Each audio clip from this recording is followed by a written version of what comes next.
Здраво и добро дојдовте во ова видео каде што ќе говорам за масни киселини. Масните киселини се всушност карбоксилни киселини, со тоа всушност добивате увид каква е структурата. Значи имаме карбоксилна група, очигледно, имаме јаглерен атом, кислород, ОХ. И ова е карбоксилната група. И за остатокот, нели за R, всушност имаме еден долг синџир на јаглеродни атоми. Така, ајде сега дека ќе ставиме 4 јаглеродни атоми. Нормално за да биде поточно треба да ги пополниме и водородите. Значи тука ќе стои CH2, CH2, CH2, CH3. Во ред, нормално за да биде уште поточно би го нацртале на следниот начин. Каде што се запазува до одреден степен стереохемијата на молекулата. Но за да постојано не ги цртаме сите јаглеродни атоми и сите водороди, едноставно можеме молекулата да ја симплифицираме на следниот начин. Така што се подразбира дека во аглите всушност имаме јаглероден атом кој има максимален број на водородни атоми. И ова би требало да го знаете, нели, од органска хемија. Во ред.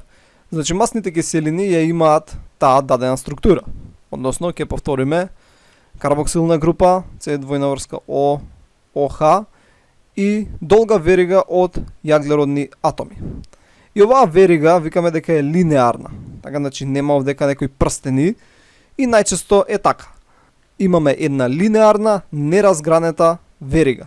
Во некои многу ретки случаи имаме некои метил групи или ОХ групи или некои прстени кои може да ги сретнеме, но во најголем дел од времето имаме ваква линеарна, неразгранета верига. Во ред, во природата иначе знаеме околу 100 различни масни киселини.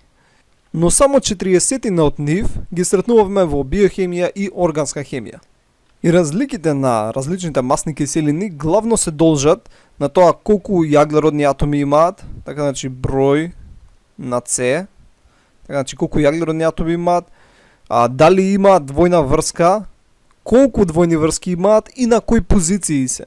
Значи вака ќе ставам еднакво за двојна врска и ќе бележам дали имаат, каде имаат и колку имаат. Вред. Исто така битно е дали масната киселина е разгранета или неразгранета, но како што спомнав, најчесто е неразгранета. Значи врз база на тие три променливи можеме да добиеме најразлични масни киселини. Инаку масните киселини главно не ги сретнуваме слободни, така во природа или во најразличните организми, него најчесто се естерифицирани со некои други молекули и градат некои посложени молекули. Значи масните киселини естерифицираат и при тоа се добиваат триглицериди, фосфолипиди, свинголипиди и така натаму. Но со цел да ги разбереме тие соединенија, првично мора да разгледаме подетално структурата на масни киселини и какви масни киселини сретнуваме. Во ред. Значи реков дека масни киселини може да се разликуваат по бројот на С атоми. Најчесто имаме масни киселини со број на С атоми помеѓу 12 и 28. Инаку се брои и овој јаглероден атом. Немојте да мислите дека се бројат само јаглеродните атоми во веригата, него се брои и јаглеродниот атом од карбоксилната група.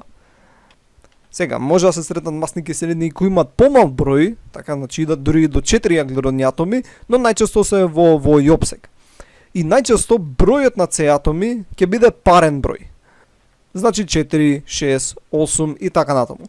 Многу поретко ќе биде непарен број и тоа скоро можеби нема никогаш да го сретнете.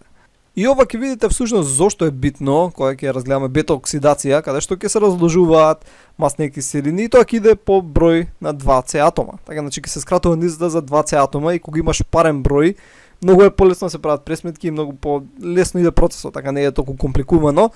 Додека кај непарниот број на кај масни киселини со непарен број има дополнителен чекор. И во нивната биосинтеза има некои чекори кои се разликуваат, но тоа не ви е сега битно. Друго нешто, пошто се разликуваат масните киселини, освен бројот на С атоми, е заситеноста. Односно, дали имаат двојни врски, каде имаат и колку имаат. Односно, ако масната киселина нема двојна врска, во тој случај викаме дека е заситена масна киселина. Ако има двојна врска, таа е незаситена масна киселина. Сега, зошто викаме заситена и незаситена? Тоа главно се базира на тоа дали има максимален број на водородни атоми кои би можел да ги има или не. Односно, ако нема двојни врски, така како што е вдека примерот, тоа значи дека Ева да се вратиме горе. Секој јаглероден атом има максимален број на водородни атоми кои би може да ги има. Така, значи CH2, CH2, CH2, CH3. Ако овде, да речеме, имаше двојна врска, во тој случај, тука би имале CH и CH. Односно, би биле покуси за два водородни атоми од теоретскиот максимум. Така, значи, теоретски би ги имале и тие атоми, така тие два водородни атоми, ако ја немаше двојната врска. Но бидејќи ја има двојната врска, тие два водородни атоми сега ги немаме. И останува само CH и CH на овие позиции. Поради тоа викаме дека не е целосно заситена со водородни атоми, односно е не заситена масна киселина. Во ред? Значи, тоа е идејата позади имињата. Значи, ако нема двојна врска е заситена масна киселина, ако има двојна врска е незаситена. За заситените масни киселини нема нешто што многу повеќе сега да кажувам, додека за незаситените има некои дополнителни работи што треба да ги спомнам. Ако масната киселина има една двојна врска, во тој случај викаме дека е мононезаситена масна киселина, ако има повеќе, таа е полинезаситена масна киселина. Двојната врска, овде, иако вака ја представив, таа всушност не е баш така во стереохемиски гледано. Значи, она може да завземе цис или транс конфигурација. Незаситените масни киселини, кои најчесто ги сретнуваме во природа, имаат цис геометриска конфигурација. Додека тие кои се произведени вештачки во најразлични индустрии, многу често имаат транс конфигурација. И сигурно имате слушнато, транс мастите се лоши за вас. Тоа е бидејќи нели со милиони години организмот се соочувал со цис масни киселини, а сега најнаш има се повеќе и повеќе транс масни киселини. Ако го обележиме ова на следниот начин, ќе видите, значи кај цис конфигурацијата водородите се на истата страна, додека кај транс водородните атоми се на спротивната страна. Сега, кога имаме двојна врска во молекулата, без разлика дали е цис или транс, тоа предизвикува свиткување на веригата. Што значи тоа? Да речеме дека молекулава ја нацртаме упростено, така што би изгледала вака. Тука, со жолта боја, е карбоксилната група и го имаме ланецот, кој не идеше цик-цак, али ние ќе го нацртаме само како права линија. Во ред, ако имаме двојна врска на некоја позиција, во тој случај со молекулата се случува следново. Ќе направиме тука уште еден свиок. Тоа значи дека тука има некоја двојна врска и тука има некоја двојна врска. Односно, молекулата е искривена. И ова искривување е многу битно за физичко-хемиските карактеристики на самата молекула. Односно, да речеме дека имаш 1 мол заситени масни киселини, тие молекули, значи тие беа вие правите, ќе може многу полесно да се вклопат едни со други. Односно, се вика се пакуваат подобро. Така што тоа парче маст кое го имаш, да речеме 300 грама маст, која е составена од овие заситени масни киселини, ќе има повисока температура на топење. Така што најчесто при собна температура ќе биде во цврста агрегатна состојба. Замислете си парче путер. Така, значи имаме парче путер, кое е всушност составено од заситени масни киселини и како што реков, подобро се вклапаат едни со други, заради тоа имаат повисока температура на топење и при собна температура се релативно цврсти. Додека незаситени масни киселини, поради сите овие кривини кои ги имаат, не можат да се вклопат едни со други убаво, кои ги имаш нели во голем број. Поради тоа, температурата на топење е многу пониска, така што при собна температура најчесто се течни. Можете да се замислите зејтин, односно масло за готвење. Така што ова е еден лесен начин да препознаете дали некои масти се заситени или не. Сега, најчесто дадено парче јадење, така кое содржи многу масти, нема само еден вид масти. Значи има комбинации, има и незаситени и заситени масти. Дел од тие незаситени масти може да бидат во цис конфигурација, дел во транс и така натаму.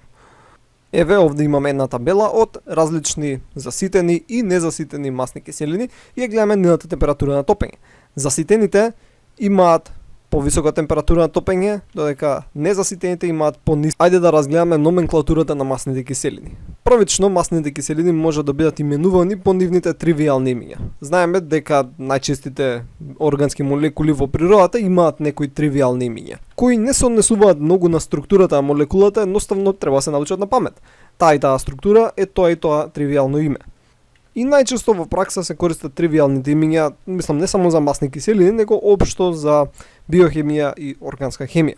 Следно имаме системската номенклатура од ЮПАК, каде што ги имаме овие долги имиња со бројки и некои наставки. Имаме делта номенклатура, ќе видите што е тоа, имаме омега номенклатура и липидни броеви. Тривијалните имиња ќе ви ги покажам на крај, значи ќе видите табела со најчестите масни киселини и нивните имиња, а сега ќе разгледаме што се всушност овие липидни броеви, омега и делта номенклатури. Овде имам нацртано 4 масни киселини. За да знаеме која масна киселина е, први треба да изброиме колку јаглеродни атоми има. И тоа ќе го направиме бројки го нели атомот на карбоксилната група. Значи 1, 2, 3, 4, 5, 6, 7, 8, 9, 10, 11, 12, 13, 14, 15, 16. Во ред, можете да си ги напишете со бројчиња и наместо да го пишувате секој, ќе го пишувам секој втор. Значи 2, 4, 6, 8, 10, 12, 14, 16.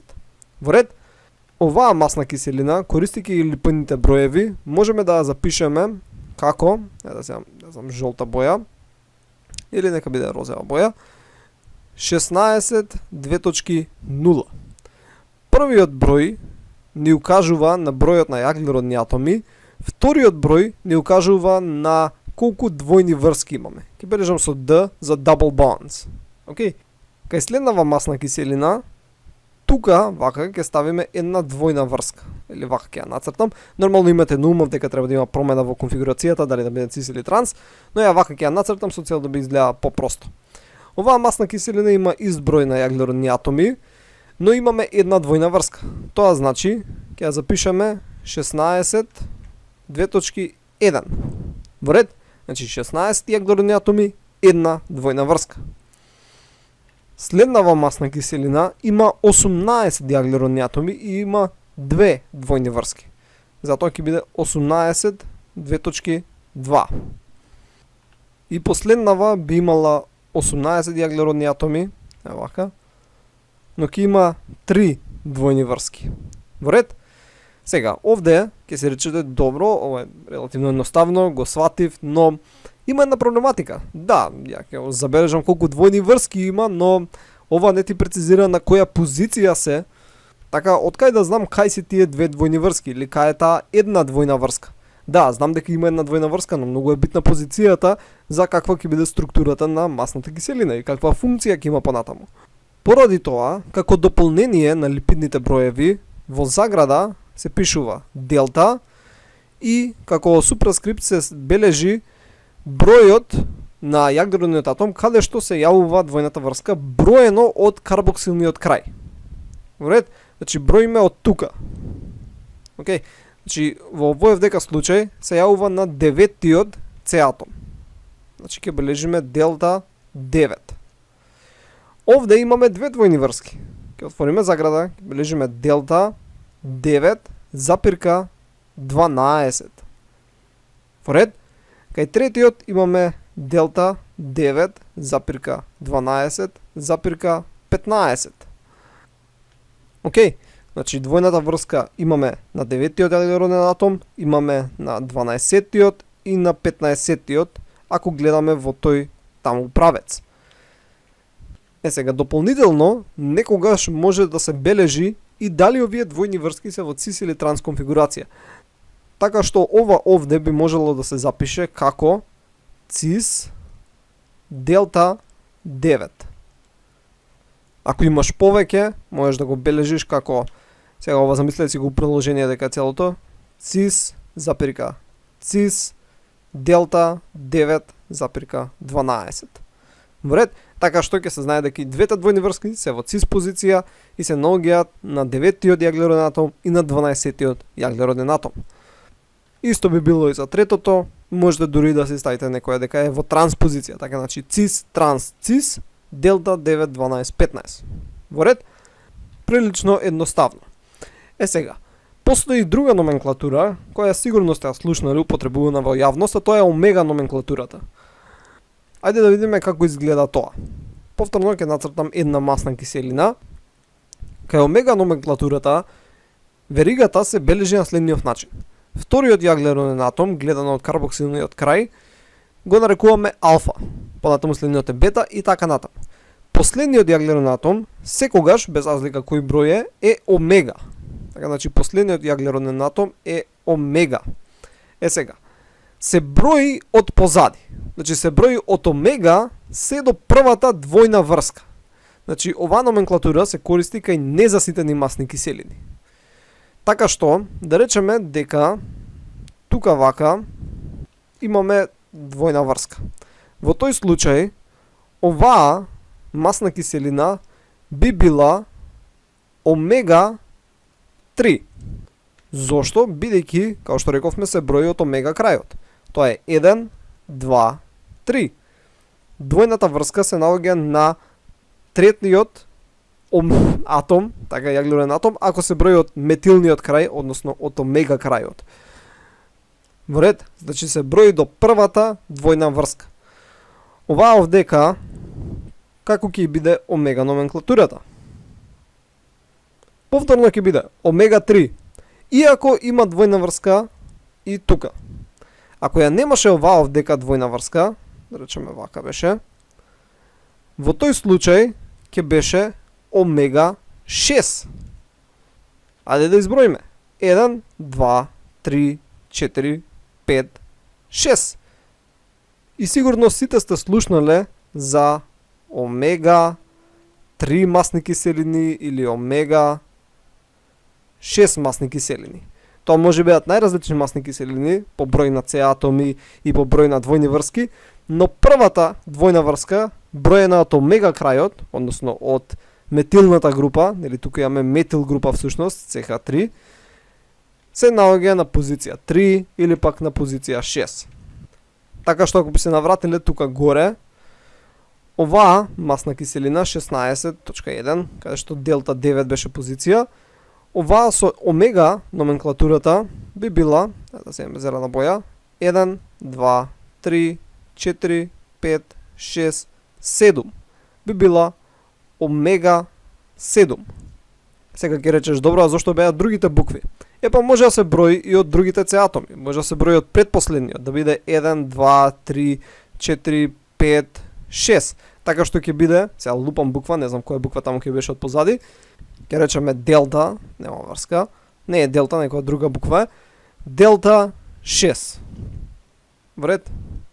Или делта изгледа многу слично како 6, ќе речеме гама 6. Вред? Сега, тоа веќе стана многу комплексно и не се користи, значи се користи само омега како крајната и се враќаш назад. Така што само тоа треба да го знаете. Вред? Значи оваа масна киселина би била омега 7. Ајде да видиме третава. Третава би била 1, 2, 3, 4, 5, 6. Би била омега 6. Ева, ќе бележиме омега 6. Оваа другава би била омега 3. Бидејќи е 1, 2, 3, ако броиш од назад. Но повторно напоменувам, имајте на ум, омега масни киселини може да бидат омега 3, а да бидат сосема различни. Единствен факт кој им е заеднички е дека првата двојна врска им е на третиот јаглероден атом броено од метил групата кон карбоксилниот крај. Например, еве вдека слика, две различни масни киселини, но и двете се омега 3. Иако едната има 20 јаглеродни атоми со 5 двојни врски, другата има 22 јаглеродни атоми со 6 двојни врски. И двете се омега 3. Овдека имаме омега 6, но постојат и други омега 6 масни киселини кои имаат сосема друга структура, но броено од метил крајот кон карбоксилниот крај на шестата позиција, на шестиот јаглероден атом имаме првата двојна врска. Сега зошто се користи воопшто оваа омега номенклатура? Едноставно бидејќи е најчесто практична. Голем број од полинезаситените масни киселини кои ни се битни за правилен раст и развој ги класифицираме во омега масни киселини, така дали се тие омега 3 или омега 6. И дел од тие битни масни киселини не можеме ние самите да ги синтетизираме. Мораме да ги внесеме со исхраната и ги нарекуваме есенцијални масни киселини. Например, овие овдека првиве две масни киселини се нарекуваат EPA и DHA. Овие се две многу битни омега-3 масни киселини кои намалуваат ризик за кардиоваскуларни болести, се наоѓаат внатре во липидните мембрани, во кај невроните, односно се битни за правилен раст и развој. И они може да се синтетизираат од алфа-линоленска киселина, односно се нарекува АЛА. Ева ќе бележам. АЛА преку низа реакции, но не се до толку добри тие реакции, така што не се синтезираат големи количини и битно е да се внесат преку исхраната. Ги има во некои растенија, главно алгални продукти, но ги има во рибно масло. Така што тоа се препорачува например кај некои индивидуи кои можеби имаат хронични кардиоваскуларни проблеми. Исто така битно е во диетата да има одреден однос помеѓу омега-3 и омега-6. Тоа многу влијае на ризикот за кардиоваскуларни заболувања. Од прилика односот помеѓу омега-6 и омега-3 треба да биде жолта боја 1:1 или 4:1 во најлош случај. Но во голем број диети, всушност денеска како што живееме, некојаш е 10 или пак 30:1, што е многу повеќе него што треба да биде, така што треба, ако веќе така се храниме, да зголемиме многу повеќе омега-3. И тоа го има во доста зеленчуци, кои ги содржат овие омега-3 масни киселини, така што односот да биде подобар. Значи, сакаме да стигнеме до 1:1 или 4:1 внес на омега-6 наспрема омега-3 масни киселини. Инаку, овде на сликиве сигурно забележувате нешто што заборавив претходно да го спомнам, а тоа е дека двојните врски кај полинесеситените масни киселини никогаш не идат една по друга. Односно, помеѓу две двојни врски мора да има една метилна група. Така гледате, значи овде има двојна врска, па слободна метилна група, двојна врска, метилна група, двојна врска. Така. Односно, тоа би го запишале вака. С, С, С, С, С, така што тука има двојна врска и тука има двојна врска, а овдека има единечни врски. Во ред?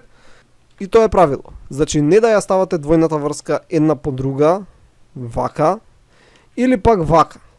Така, значи, многу често ќе се збуните, ќе се рече да, требаше да има една празна, не може да биде една по друга, и на испит ќе го запишете следново. Ќе седнете на испит и ќе почнете двојна врска, единечна врска. Двојна врска, единечна. Не. Значи, еден сосема слободен треба да има. Треба дека да биде CH2, а не да биде CH. Ред, значи, тука е CH2. Тоа е многу битно. Запамтете го. Значи, треба да биде вака, али не треба да биде вака. И како за крај, сега ќе видиме само една табела со најчестите масни киселини. Еве, овде имаме една табела со најразлични масни киселини. Гледаме, ако се опише користејќи липидни броеви, 12 јаглерони атоми, нема двојни врски, 16 нема, 18, 24 и така натаму. 16 јаглерони атоми има една двојна врска, се наоѓа на 9-тиот јаглероден атом и така натаму. Значи овдека ги имаме тривијалните имиња: олеинска, палмитинска, алфа-ленолинска и така натаму и така натаму. Гледаме која е точката на топење, тој претходно ви го покажав. Исто така, зависно од структурата, зависи колку двојни врски има и зависи колку е долга молекулата, зависи и нивната растворливост во даден растворувач, дали во вода или во бензен. Еднаку структурата со молекуларна формула може да се запише на следниот начин. Така, значи CH3 у заграда CH2 14 такви па COOH. Или кога има двојна врска, така, значи почнуваш CH3, ги бележат од метилната група, не од карбоксилниот крај, па CH2 5, па имаме CH двојна врска, па CH2 7, па COOH. Овдека кај што имаме повеќе двојни врски, гледате дека идат преку една метилна група. Значи имаме CH двојна врска, CH, па има CH2, па после пак иде двојната врска. Така, значи, тоа што претходно го зборев. Овој начин, не овој. Значи мора да има една метилна група измеѓу. Гледате? Значи, CH двојна врска, CH, CH2, па CH двојна врска, CH, па CH2, па CH двојна врска, CH, CH2 и така натаму. Вред, овде имаме исто една табела на различните заситени масни киселини, во колкав процент се застапени во дадени продукти. Ете, во маст или во путер имаме 10% од миристинска, 25% палмитинска, 10% стеаринска од заситените масни киселини, додека од незаситените имаме 25% олеинска и 5% линоленска. Али најголем процент, значи се заситени, затоа путерот има цврста агрегатна состојба при собна температура. Имаме човачка маст, маст од кит. Гледаме дека китот има многу повеќе незаситени масни киселини, ние имаме повеќе заситени. Значи тоа незаситените може да му помагаат за да плови подобро. Можеби имаат помала густина. Кај растителните масла гледате дека има многу повеќе незаситени масни киселини, али тие се во цис конфигурација, значи не се транс.